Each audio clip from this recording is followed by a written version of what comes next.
नमस्कार, स्वागत है आप सभी का यूट्यूब चैनल पर। तो आज हम लोग सोशल साइंस में ज्योग्राफी के चैप्टर को देखेंगे। 9-10 का चैप्टर होगा और अगर वीडियो ज़्यादा लंबी हो तो उसके हम लोग 2 भाग बना देंगे। तो धीरे धीरे देखिए, इतना समय नहीं रह गया है कि आदमी इतना जल्दी जल्दी पूरा करवा सके। और कोई भी बुक या कोई भी इंसान परफेक्ट नहीं है। मैं भी परफेक्ट नहीं हूँ कि कहीं पर क्वेश्चन गलत ना हो। मैं भी पढ़ कर ही, कोई भी व्यक्ति जो है वो सीख करके ही सिखाता है। तो हम लोग बुक से ही सीखते हैं। अब बुक ही गलत अगर छाप रहे हैं तो इसमें हम लोगों की क्या गलती है? किसी की भी, अगर आप लोग भी बुक ला रहे हैं और बुक से अगर पढ़ाई कर रहे हैं तो बुक में गलतियाँ हो ही जा रही है। तो इसमें क्या कर सकते हैं बताइए? तो प्लीज़ किसी को डीमोटिवेट करने की बजाय उसको मोटिवेट किया कीजिए। और कोई भी शुरू में स्पीच बिल्कुल फराटेदार नहीं देने लगता है, धीरे धीरे ही सीखता है।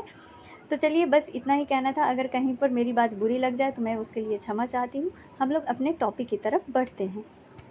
कर्क रेखा। कर्क रेखा क्या है? तो भूपृष्ठ पर विषुवत से उत्तर की ओर 23 डिग्री 30 मिनट की कोणात्मक दूरी पर जाती हुई एक काल्पनिक रेखा है।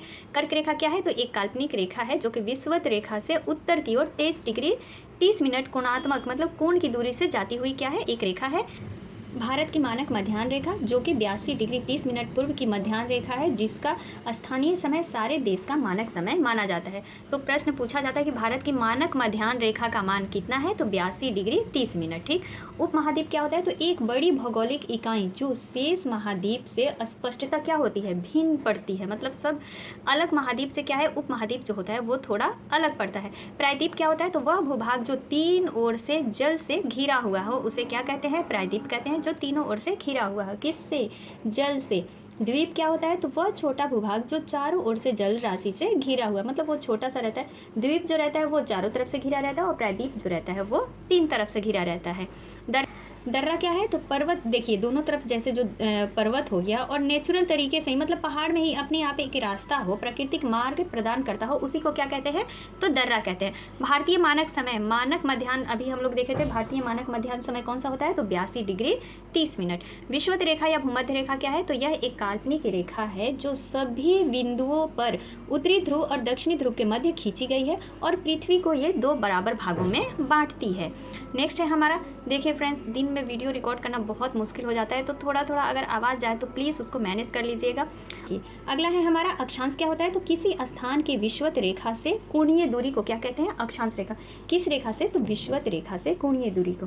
देशांतर क्या है? तो किसी स्थान की प्रधान मध्याह्न रेखा से कोणीय दूरी को देशांतर कहते हैं।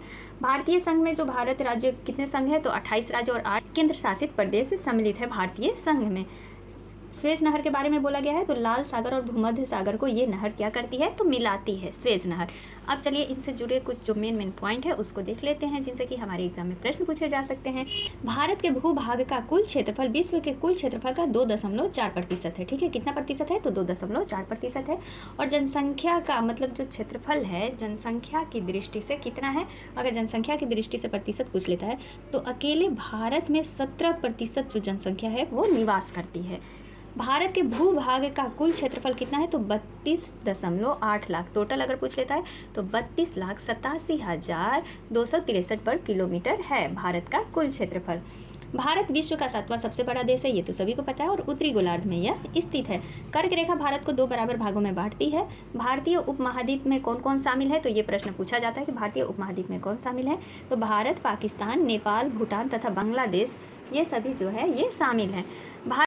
भारत की स्थल सीमा रेखा कितनी है? तो 15,200 किलोमीटर तथा समुद्री तटीय रेखा कितनी है?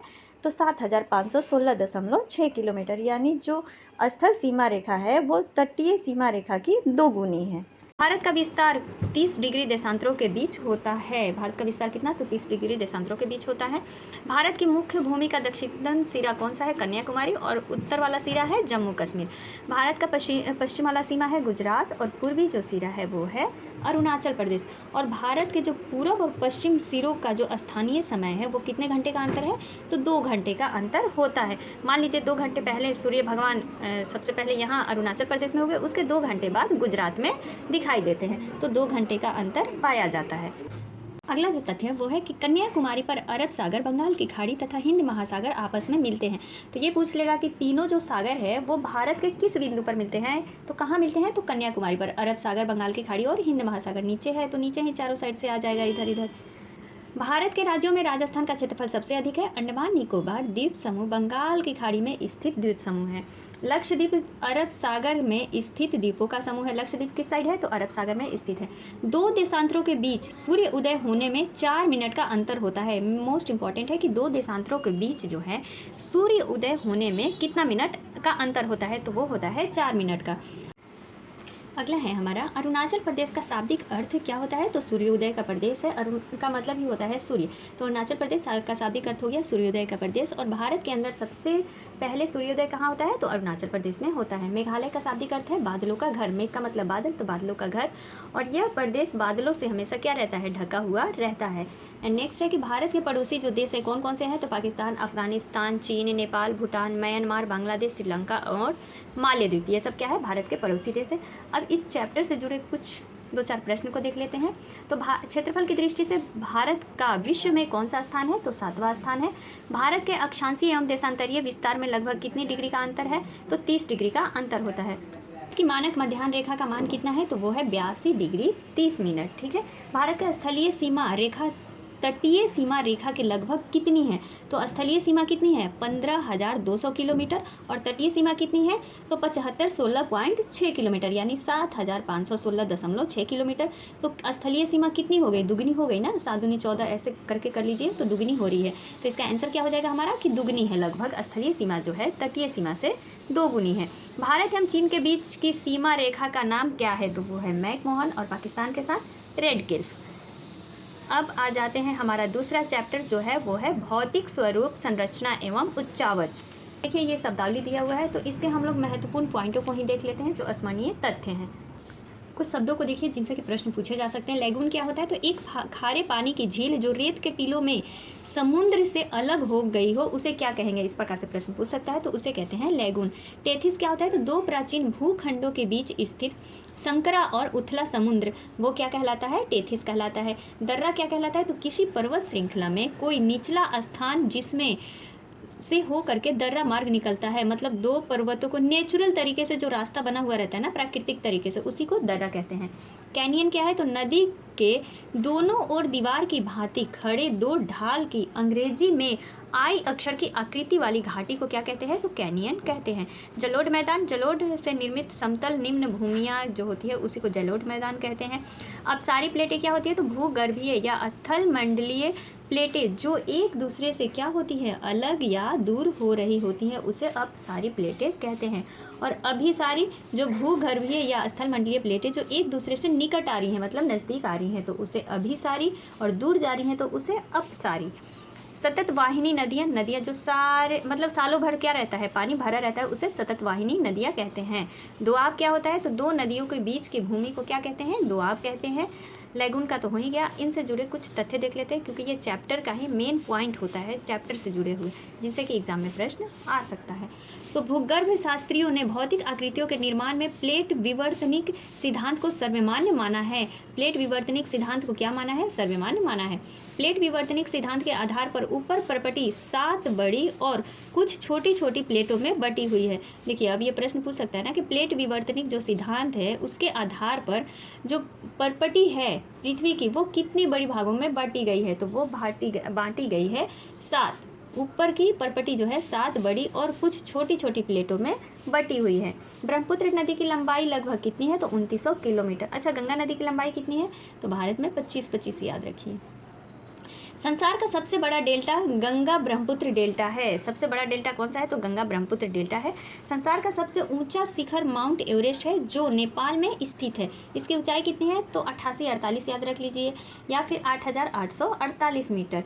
K2 संसार का दूसरा सबसे ऊंचा पर्वत शिखर है, जो काराकोरम पर्वत श्रेणी में स्थित है। K2 कौन सा है? तो संसार का दूसरा पर्वत है, सबसे ऊंचा पर्वत है, जो कि किस श्रेणी में आता है?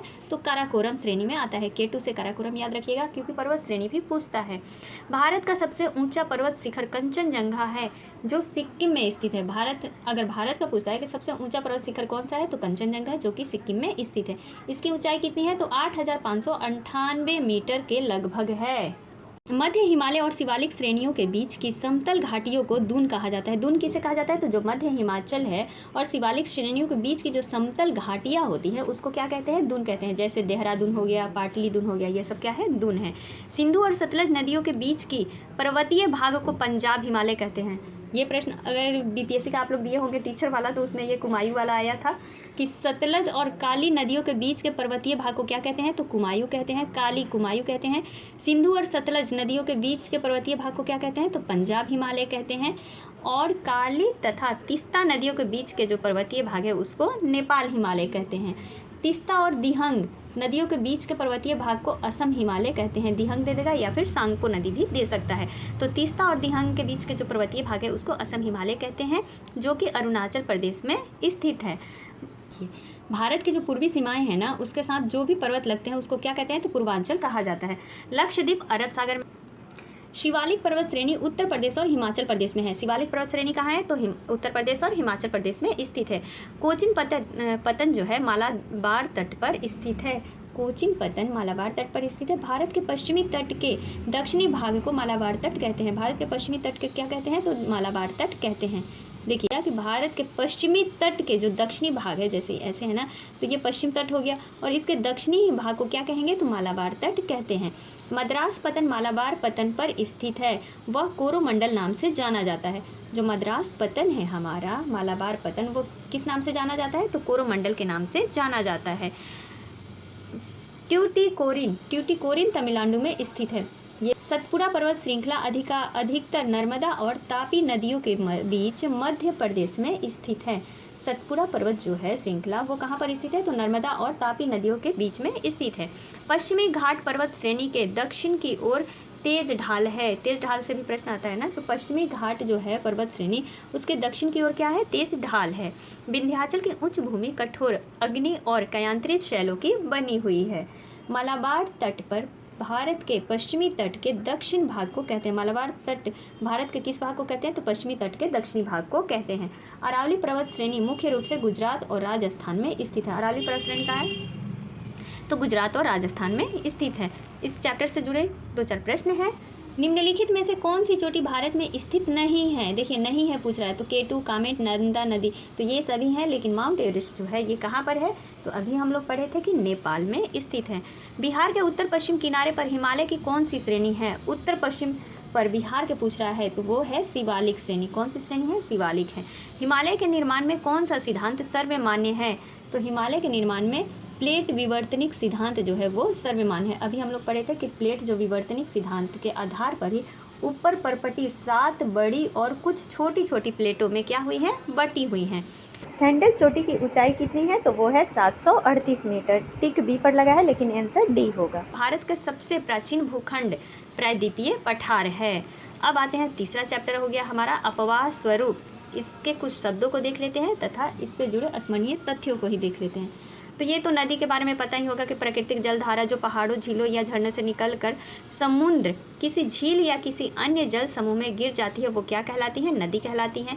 झील क्या कहलाती है? तो पृथ्वी की धरातल पर पानी से भरे हुए खड़े, जैसे झील खड़ा होकर के ही गिरता है ना पेड़ पहाड़ होते हुए, तो उसी को झील कहेंगे। सागर नमकीन पानी का एक विशाल क्षेत्र होता है। महासागर महाद्वीपों को घेरे हुए विशाल और आपस में मिली हुई गहरी खाइयाँ जो नमकीन पानी से भरी हुई है, उसे क्या कहते हैं? महासागर कहते हैं। सहायक नदियाँ क्या है? तो ऐसी छोटी बड़ी नदियाँ जो मुख्य नदी से आकर मिलती हैं उसे सहायक नदी कहते हैं। उपनदियाँ समुद्र में गिरने से पहले नदी जिन अनेक धाराओं में बढ़ जाती है वो उपनदी हो गई। तो आप लोग इन पॉइंटों को फटाफट पॉज करके एक नज़र देख लीजिएगा। अब आते हैं हम लोग अस्मरणीय तथ्य की तरफ। जो अपवाह स्वरूप जो तीसरा हमारा चैप्टर है उसका ये संक्षिप्तीकरण है, तो इन सभी पॉइंट को देखिए। मानसरोवर झील सिंधु नदी का उद्गम स्थान है। सिंधु नदी का उद्गम स्थान कौन सा है? तो मानसरोवर झील है। कश्मीर क्षेत्र में सिंध नदी की सहायक नदियां जैसे जास्कर, श्योक तथा नुब्रा है। किसकी? सिंध नदी की। कश्मीर में जास्कर, श्योक और नुब्रा। सिंधु नदी अटक स्थान पर पर्वतीय क्षेत्र से बाहर निकलती है। पंजाब की 5 प्रसिद्ध नदियाँ सतलज, ब्यास, रावी, चिनाब तथा झेलम हैं। पंजाब की 5 प्रसिद्ध नदियाँ हैं ये।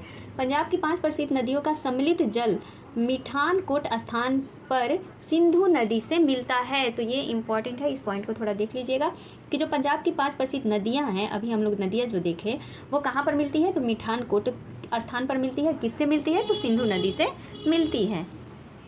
सिंधु की कुल लंबाई कितनी है? तो 2900 किलोमीटर इसमें दिया हुआ है। इसका 20% जल जो है भारत उपयोग करता है और 80% जल जो है पाकिस्तान। अलकनंदा तथा भागीरथी देवप्रयाग में मिलते हैं। मिलने के बाद यह गंगा के नाम से जानी जाती है। अलकनंदा तथा भागीरथी जो है देवप्रयाग में मिल करके किस नाम से जाने जाते हैं? तो गंगा के नाम से जाने जाते हैं। गंगा की सहायक नदियाँ कौन है? तो घाघर, गंडक, कोसी, सोन, ये सब क्या है? गंगा की सहायक नदियाँ हैं। हरिद्वार में गंगा मैदानी भाग में प्रवेश करती है। फरक्का से आगे गंगा जो है पद्मा नाम से जानी जाने लगती है। फरक्का से आगे जब बढ़ती है गंगा नदी तो पद्मा नाम से जानी जाती है। बंगाल की खाड़ी में गिरते समय इसका नाम क्या रहता है? मेघना रहता है। किसका? गंगा नदी का जो पद्मा है उसका नाम मेघना रहता है। तथा गंगा की कुल लंबाई कितनी है? तो 2500 किलोमीटर, मतलब बिहार के बुक में दिया हुआ है 2500 किलोमीटर दिया हुआ है। ऐसे हम लोग कितना पढ़ते हैं? तो 2525 किलोमीटर पढ़ते हैं। तो ये बिहार के बुक के अकॉर्डिंग दिया है 2500 किलोमीटर। गोदावरी नदी का उद्गम स्थान नासिक महाराष्ट्र है तथा कुल लंबाई 1500 किलोमीटर है। गोदावरी को वृद्ध गंगा या दक्षिण के गंगा के नाम से भी जाना जाता है और भारत की दूसरी सबसे लंबी नदी है। जैसे पहली हो गई गंगा और दूसरी है गोदावरी। महानदी का उद्गम स्थान कहाँ है? तो छत्तीसगढ़ में है तथा कुल लंबाई है 860 किलोमीटर। कृष्णा नदी महाबलेश्वर के निकट एक स्रोत से है तथा इसकी कुल लंबाई 1400 किलोमीटर है। सांभर राजस्थान खारे पानी की झील है। सांभर जो है राजस्थान में खारे पानी का एक झील है। गंगा कार्य योजना जो कि गंगा को प्रदूषण कम करने के लिए बनाया गया था ये योजना। अब इस चैप्टर से जुड़े 2-4 प्रश्न हैं। लक्ष्मी सागर झील किस स्थान में स्थित है? तो बिहार में। निम्न में से कौन लवणीय झील है? तो लवणीय झील कौन सा है? यानी खारा झील, वो है सांभर झील। कहाँ है? राजस्थान में। गंगा नदी पर गांधी सेतु किस शहर के निकट अवस्थित है? तो पटना के निकट। कौन सी नदी भ्रंश घाटी से होकर बहती है? तो तापी नदी। कौन सी नदी प्रायद्वीपीय भारत की सबसे लंबी नदी है? तो वो है गोदावरी नदी। और मतलब सिंधु जल समझौता कब हुआ था? तो 1960 ईस्वी में हुआ था। सांगपो किस नदी का उपनाम है? सांगपो जो है किस नदी का उपनाम है? तो ब्रह्मपुत्र का। इनमें से गर्म जल का जलप्रपात कौन है? तो काकोलत जलप्रपात। आंसर में दिया हुआ है काकोलत जलप्रपात। कोसी नदी का उद्गम स्थल कहाँ है? तो गोसाई धाम में है। कोसी नदी का उद्गम स्थल गोसाई धाम में है। अब आ जाइए, नेक्स्ट चैप्टर है हमारा जलवायु। जलवायु के तो ये पॉइंट को समझना बहुत ज़रूरी है, क्योंकि चलिए तो इन शब्दों के अर्थों को देख लेते हैं। उच्चावन क्या होता है? तो देश के किसी विशेष भूभाग की जो विशेषताएं होती है उसके संबंध में विस्तृत विवरण जो होता है वो होता है उच्चावन। वनस्पति एक विशेष भाग में छोटी छोटी घास से लेकर के बड़े बड़े से वृक्षों तक सभी प्राकृतिक वनस्पति को क्या कहते हैं? वनस्पति कहते हैं। व्यापारिक पौने, अस्थायी पौने जो उपोष्ण उच्च दाब क्षेत्रों में विषुवतीय दाब के क्षेत्रों की ओर चलती है उसे व्यापारिक पौने कहते हैं। मानसून तो पता होगा 6 महीनों में समुद्र से भूमि की ओर और शीत ऋतु में 6 महीनों में भूमि से समुद्र की ओर। देखिए शीत ऋतु में क्या होता है कि भूमि से समुद्र की ओर चलती है और ग्रीष्म ऋतु में समुद्र से भूमि की ओर चलती है मानसून। पश्चिमी विक्षोभ क्या है? तो भूमध्य सागर से उठने वाले चक्रवात जो शीत ऋतु में भारत के उत्तरी भागों में आते हैं उसे क्या कहते हैं? पश्चिमी विक्षोभ कहते हैं। ताप परिसर क्या हो गया? तो किसी निश्चित अवधि में उच्चतम और निम्नतम ताप में अंतर को ताप परिसर कहते हैं। लू तो पता ही है कि गर्मियों में बहुत चलता है लू भैया। तो जलवायु है इस चैप्टर से जुड़े महत्वपूर्ण पॉइंट है। मौसम एवं जलवायु के तत्व लगभग एक जैसे ही होते हैं, जैसे तापमान हो गया, वायु दाब, पवन, आर्द्रता, ये सब क्या है? ये मौसम और जलवायु का तत्व है। अगर तत्व पूछ लेता है और ये सभी दिए हुए तो सभी सही होगा, नहीं तो इनमें से एक देगा। तो सभी को याद कर लीजिएगा। तमिलनाडु के तटीय भागों में सबसे अधिक वर्षा अक्टूबर और नवंबर के महीनों में होता है। तमिलनाडु के तटीय भागों में सबसे अधिक वर्षा कब होता है? तो अक्टूबर और नवंबर के महीनों में होता है। जम्मू कश्मीर में शीत ऋतु में तापमान हिमांक बिंदु यानी 0 डिग्री सेल्सियस से 40 डिग्री सेल्सियस तक नीचे गिर जाता है। केरल तथा अंडमान निकोबार द्वीप समूह में दैनिक ताप परिसर सबसे कम लगभग 7 डिग्री रहता है। याद कीजिए कि केरल और अंडमान जो निकोबार द्वीप समूह है उसमें दैनिक जो दिन का तापमान परिसर रहता है वो सबसे कम रहता है, 7 डिग्री सेल्सियस रहता है। ग्रीष्म ऋतु में मरुस्थलों में दैनिक ताप परिसर कितना रहता है? तो 50 डिग्री सेल्सियस तक पाया जाता है ग्रीष्म ऋतु में। अक्षांश, तुंगला यानी ऊंचाई, वायु दाब एवं पवन, समुद्र से दूरी, महासागरीय धाराएं तथा उच्चावच हमारी जलवायु को नियंत्रित करने वाले कारक हैं। तो हमारी जलवायु को नियंत्रित करने वाले कारक कौन कौन है? तो ये सभी है। अक्षांश हो गया, ऊंचाई हो गया, वायु दाब हो गया, पवन हो गया, समुद्र से दूरी हो गया, ये सभी क्या है? कारक हैं। भौतिक लक्षण प्रभावशाली हिमालय जलवायु विभाजक का काम करते हैं। मानसून का प्रभाव 20 डिग्री उत्तर से 20 डिग्री दक्षिण के बीच क्षेत्रों तक ही सीमित है। ठीक है, जून, जुलाई, अगस्त तथा सितंबर में देश में सबसे अधिक वर्षा होता है, लेकिन अब नहीं हो रहा है। अलग अलग स्थान पर, लेकिन बिहार में कहाँ हो रहा है। कोरोमंडल तट पर सर्द ऋतु में वर्षा होती है। कोरोमंडल जो तट है हमारा, उस पर क्या होता है, तो सर्द ऋतु में वर्षा होती है। असम और पश्चिम बंगाल काल बैसाखी से प्रभावित होते रहते हैं। भारत में पूर्वी तट, तमिलनाडु, आंध्र प्रदेश, उड़ीसा और पश्चिम बंगाल में प्रायः क्या है, तो विषुवतीय चक्रवात आते रहता है। ठीक है, अब चलिए इनसे चैप्टर से जुड़े क्वेश्चन को देखते हैं। जाड़े में तमिलनाडु के तटीय भागों में वर्षा का क्या कारण है, तो वो है उत्तर पूर्वी मानसून। दक्षिण भारत के संदर्भ में कौन सा तथ्य गलत है, तो दक्षिण भारत के संदर्भ में दैनिक तापांतर कम होता है, वार्षिक तापांतर कम होता है, तापांतर भारत वर्ष अधिक रहता है, विषम जलवायु पाई जाती है। तो दक्षिण भारत के संदर्भ में पूछ रहा है कि कौन सा तथ्य जो है वो गलत है, तो दक्षिण भारत के संबंध में विषम जलवायु पाई जाती है, ये तथ्य क्या है, गलत है। जब सूर्य कर्क रेखा पर सीधा चमकता है तो उसका प्रभाव होता है उत्तरी पश्चिमी भाग भारत में निम्न वायुदाब रहता है। उसका प्रभाव क्या रहता है कि जो उत्तर पश्चिम भारत है उसमें क्या रहेगा, तो उस समय निम्न वायुदाब रहेगा। ठीक है, किसमें, तो जब सूर्य कर्क रेखा पर सीधा चमकता है तब। विश्व में सबसे अधिक वर्षा किस स्थान पर होता है, तो मौसिमराम। मई महीने में पश्चिम बंगाल में चलने वाली धूल भरी आंधी को क्या कहते हैं, तो वो कहते हैं काल बैसाखी। अभी हम लोग पढ़े थे ना, यहाँ पर कहा गया असम और पश्चिम बंगाल में काल बैसाखी से प्रभावित होते हैं, यानी जो गर्मी का ऋतु होता है वहाँ पर लू नहीं कहते हैं, उसको क्या कहते हैं, तो काल बैसाखी कहते हैं। भारत में दक्षिण पश्चिम मानसून का आगमन कब से होता है, तो 1 जून से होता है। जाड़े में सबसे ज़्यादा ठंड कहाँ पड़ता है, तो जम्मू कश्मीर में। उत्तर पश्चिम भारत में शीतकालीन वर्षा का क्या कारण है, तो पश्चिमी विक्षोभ इसका कारण है। ग्रीष्म ऋतु का कौन सा स्थानीय तूफान जो कहवा की खेती के लिए उपयोगी होता है, तो कहवा की खेती के लिए जो उपयोगी होता है वो होता है काल बैसाखी या अम्र वर्षा। नहीं, काल बैसाखी, अम्र वर्षा का तो हम लोग कहीं नहीं देखे, लेकिन काल बैसाखी से प्रभावित होता है। तो चलिए अगला चैप्टर है प्राकृतिक वनस्पति एवं वन्य प्राणी। चलिए अब शब्दावली देख लेते हैं। तो वनस्पति क्या होती है, तो किसी क्षेत्र विशेष में विभिन्न प्रकार की प्राकृतिक वनस्पति का समूह वनस्पति कहलाता है। प्राकृतिक संपदा, ईंधन, लकड़ी, मिट्टी, संभावित जनशक्ति, मछली, वन्य प्राणी, ये सब क्या है, तो ये प्राकृतिक संपदा है। पर्णपाती वन कैसे होते हैं, तो ऐसे वन जिनमें वृक्ष हर वर्ष क्या रहता है, पत्ता गिरते रहता है, पर्णपाती यानी पत्ता गिरते रहता है, उसको क्या कहते हैं, पर्णपाती वन कहते हैं। शंकुधारी वन, तो ऐसे वन जिसमें वृक्ष सदा हरे भरे रहते हैं, हरे रहते हैं, उसे क्या कहते हैं, शंकुधारी। और पारिस्थितिकी तंत्र क्या होता है, तो यह व्यवस्था जो प्राकृतिक वातावरण और उसमें रहने वाले जीवों से निर्मित होता है उसे क्या कहते हैं, पारिस्थितिकी तंत्र कहते हैं। पारिस्थितिक संतुलन क्या है, तो जैव मंडल में विभिन्न जीवों के मध्य पूर्ण संतुलन ही क्या होता है, पारिस्थितिकी संतुलन होता है। संरक्षित क्षेत्र, पक्षियों और पशुओं की कुछ विशेष जातियों को लुप्त होने से बचाने के लिए प्राकृतिक वातावरण में कुछ संरक्षित वन किए गए हैं, जैसे टाइगर को बचाने के लिए, हाथियों को बचाने के लिए, तो उसी को क्या कहते हैं, संरक्षित क्षेत्र कहते हैं। राष्ट्रीय पार्क वह सुरक्षित क्षेत्र जहां प्राकृतिक वनस्पति, प्राकृतिक सुंदरता तथा वन्य प्राणियों को सुरक्षित रखा जाता है। अब इस चैप्टर के जो संक्षिप्तीकरण होता है ना, उसको देखिए, मोस्ट इंपॉर्टेंट है। परितंत्र का विकास करोड़ों वर्ष पहले हुआ था। परितंत्र का विकास कब हुआ था, तो करोड़ों वर्ष पहले हुआ था। वनस्पति आवरण पृथ्वी पर उत्पन्न होने वाले पहले जैविक रूप थे।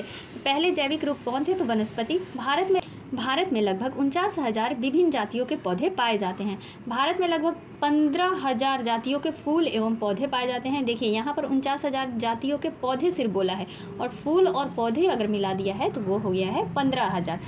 सर्पगंधा नामक औषधि युक्त पौधा केवल भारत में ही पाया जाता है। तो 3-4 दे देगा और बोलेगा कि केवल भारत में पाया जाने वाला पौधा कौन सा है, तो वो है सर्पगंधा नामक पौधा। देखिए आर्द्र पर्णपाती वन कौन सा कहलाता है, तो सागवान कहलाता है। और शुष्क पर्णपाती वन कौन सा कहलाता है, तो शाल कहलाता है। भारत में लगभग 89,000 जातियों के जीव जंतु पाए जाते हैं। वहाँ पर भारत में लगभग 89,000 जीव जंतु पाए जाते हैं। और भारत में लगभग 2500 जातियों की मछलियाँ पाई जाती है, और लगभग 1200 जातियों के पक्षी पाए जाते हैं भारत में।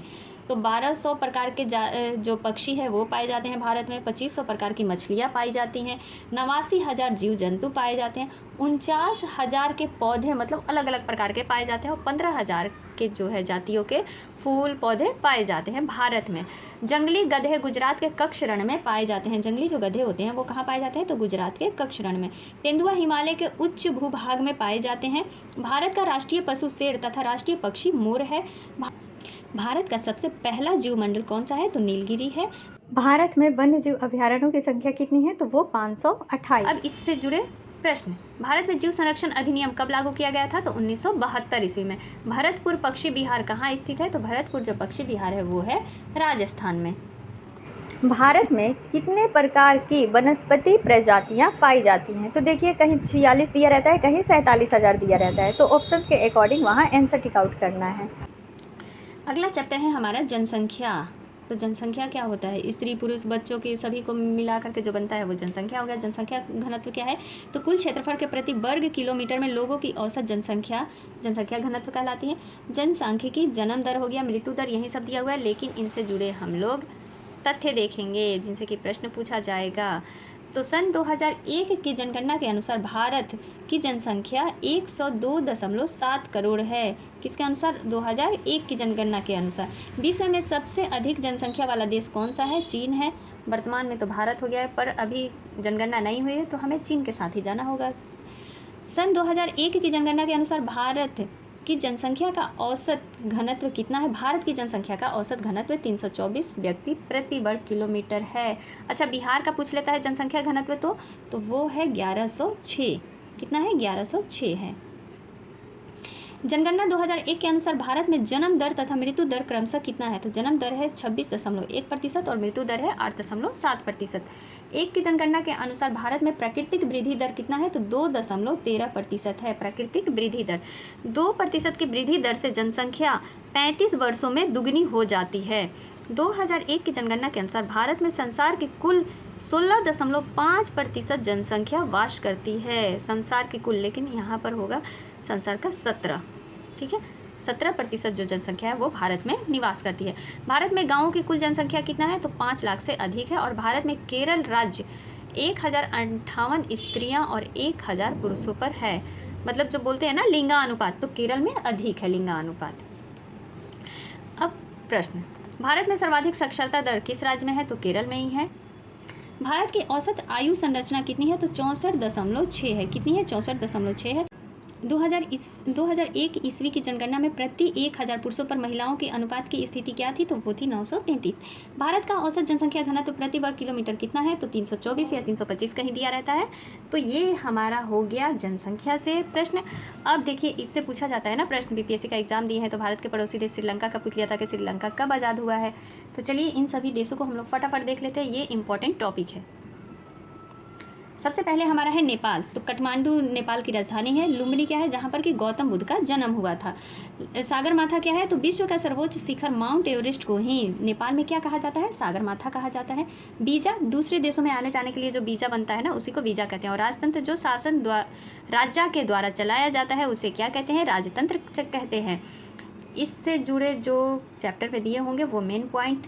तो नेपाल भारत का पड़ोसी देश है। नेपाल के उत्तर में क्या है? उत्तर में तिब्बत, पूर्व में सिक्किम और पश्चिम में पश्चिम बंगाल है। देखिए यहाँ समझिए, नेपाल के उत्तर में क्या है? तो तिब्बत है, पूर्व में सिक्किम और पश्चिम बंगाल है, पश्चिम में क्या है? तो उत्तराखंड तथा दक्षिण में बिहार और उत्तर प्रदेश स्थित है। नेपाल के ये चौहद्दी हो गई। काठमांडू में भगवान पशुपतिनाथ का मंदिर है। नेपाल के जो काठमांडू राजधानी है वहाँ पर क्या है? तो भगवान पशुपतिनाथ का मंदिर है। नेपाल का कुल क्षेत्रफल कितना है? तो 1,40,797 वर्ग किलोमीटर है तथा जनसंख्या हे भगवान तथा जनसंख्या कितना है? तो 2.76 करोड़ है। नेपाल की सबसे लंबी नदी कौन सी है? कर्णाली। कर्णाली नदी जो है वो नेपाल की सबसे लंबी नदी है। नेपाल की तराई एवं घाटियों में जलोढ़ मिट्टी पाई जाती है। नेपाल के 25.4% भूमि पर वन है और 13% पर चारागाह है। मतलब जो गाय भैंसों को चरने वाला जो होता है ना, चारागाह है। नेपाल में 18% भूभाग पर खेती की जाती है। नेपाल में कितने प्रतिशत? तो 18% भाग पर खेती की जाती है।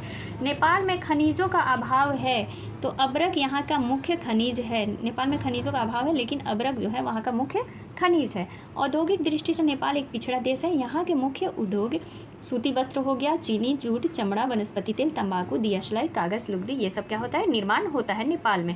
नेपाल के प्राकृतिक सौंदर्य, धार्मिक स्थल तथा पर्वतारोहण सैलानियों को आकर्षित करते हैं। नेपाल का मुख्य व्यापार भारत, बांग्लादेश, चीन, भूटान के साथ होता है। किन के साथ? तो भारत, बांग्लादेश, चीन, भूटान के साथ होता है।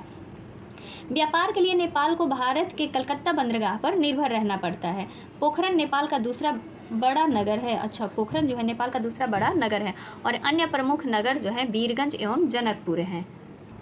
2008 में नेपाल ने राजतंत्र को समाप्त करके लोकतंत्र की स्थापना की। नेपाल में लोकतंत्र की स्थापना कब की गई? तो 2008 में की गई। अब इस चैप्टर के कुछ प्रश्न हैं। नेपाल की सीमा भारत के किस राज्य से मिलती है? देखिए पूछ रहा है, राज्य से मिलती है। तो देखिए फ्रेंड्स, एक बार ना आप लोग इंडिया का मैप जरूर देखकर जाइएगा। तो अरुणाचल प्रदेश पूर्व में ही हो गया, मणिपुर भी उस साइड हो गया, और पंजाब तो बिल्कुल इधर आ गया गुजरात की तरफ, यानी राजस्थान। तो कौन सा लगेगा? सिक्किम लगेगा। महाभारत लेख क्या है? तो महाभारत लेख क्या है? तो ये एक पर्वत श्रृंखला है। गंडक नदी को नेपाल में किस नाम से जाना जाता है? तो नारायणी नदी के नाम से जाना जाता है। अब हमारा दूसरा देश आता है भूटान। भूटान में क्या है? तो अब इस चैप्टर के जो महत्वपूर्ण पॉइंट है, भूटान एक पर्वतीय देश है। भूटान किस प्रकार का देश है? तो पर्वतीय देश है, जो पूर्वी हिमालय के मध्य में अवस्थित है। कहाँ अवस्थित है? तो पूर्वी हिमालय के मध्य में अवस्थित है। भूटान 26 डिग्री 45 मिनट एवं 28 डिग्री 20 मिनट उत्तरी अक्षांश तथा 89 डिग्री 45 मिनट एवं 92 डिग्री 5 मिनट पूर्वी देशांतर के बीच स्थित है। भूटान का क्षेत्रफल कितना है? तो 46,500 वर्ग किलोमीटर है। भूटान के उत्तर में चीन है, पूर्व में अरुणाचल प्रदेश, दक्षिण में असम तथा पश्चिम में सिक्किम स्थित है। भूटान के कुल क्षेत्रफल का 68% भाग पर वन पाया जाता है। मतलब भूटान में देखिए कितना वन पाया जाता है। भूटान में 10% से भी कम भूमि पर कृषि की जाती है। यहाँ का मुख्य फसल क्या है? चावल, गेहूँ, जौ, आलू, मक्का तथा सब्जियाँ हैं। 2007 की जनगणना के अनुसार भूटान की आबादी कितनी है? तो 23.28 लाख है। थिम्फू और पुनाखा भूटान के प्रमुख नगर हैं। 2008 के मानव विकास सूचकांक में भूटान का स्थान कितना है? तो 133वां है। अभी का आप लोग देख लीजिएगा। प्लाईवुड, पैकिंग, शराब उद्योग, रेजिन तथा तारपीन के तेल के उद्योग है। कहाँ पर? भूटान में है ये सभी उद्योग। भूटान में उद्योग धंधों का अभाव है। आर्थिक विकास के लिए यह भारत पर निर्भर है। भूटान की राजधानी कहाँ है? तो थिम्फू है। भूटान हिमालय के सर्वाधिक ऊंचाई है। भूटान हिमालय की जो सर्वाधिक ऊंचाई है वो कितनी है? तो 7,574 है। भूटान में औसत वार्षिक वर्षा कितनी होती है? तो 250 सेंटीमीटर। भूटान के कितने प्रतिशत क्षेत्र पर वनों का विस्तार है? तो 70% क्षेत्र पर वनों का विस्तार है। और भूटान की साक्षरता दर कितना प्रतिशत है? तो 42% है। अब भारत का पड़ोसी देश कौन सा है? तो बांग्लादेश। अब इसको देख लेते हैं। तो पूर्वी पाकिस्तान के नाम से जाना जाता है बांग्लादेश पहले। और स्मरणीय तथ्य इस चैप्टर से जुड़े जो पॉइंट है, बांग्लादेश का अर्थ जो तंत्र है, ये मतलब बांग्लादेश का जो आर्थिक स्थिति है वो किस पर निर्भर है? तो कृषि पर आधारित है। कृषि का सकल घरेलू उत्पादन में 1/3 योगदान है। बांग्लादेश में फसल उत्पादन, पशुपालन, मछली पकड़ना तथा वानिकी प्रमुख आर्थिक क्रिया है। चटगांव तथा सिलहट के पर्वतीय भागों में सदाबहार वन पाए जाते हैं। अब पूछ सकता है कि बांग्लादेश के किस भाग में सदाबहार वन पाए जाते हैं? तो चटगांव तथा सिलहट के पर्वतीय भागों में। सुंदरवन में सुंदरी वृक्ष तथा बंगाल टाइगर मिलते हैं। बंगाल देश का निर्माण 17 दिसंबर 1971 को हुआ था। बांग्लादेश एशिया महादेश का 5वां बड़ा राष्ट्र है। बांग्लादेश जो है एशिया महादेश का 5वां बड़ा राष्ट्र है। 2006 की जनगणना के अनुसार बांग्लादेश के कुल आबादी में 15 करोड़ है। मतलब कुल आबादी का 15 करोड़ है। बांग्लादेश के पूर्वी तट पर स्थित कॉक्स बाजार विश्व का सबसे बड़ा बालुई बीच है। क्या है? तो सबसे बड़ा बालुई बीच है। बांग्लादेश में नदियों का जाल बिछा हुआ है। बांग्लादेश में खनिज पदार्थों का अभाव है। 2-4 प्रश्न भी है। बांग्लादेश का पूर्व नाम क्या था? तो पूर्वी पाकिस्तान। भारत के साथ बांग्लादेश की स्थलीय सीमा कितनी लगती है? तो 4096। बांग्लादेश कब स्वतंत्र हुआ था? तो 17 दिसंबर 1971 में। 17 दिसंबर 1971 में। बांग्लादेश एशिया महाद्वीप के किस भाग में है? तो पूर्वी भाग में है।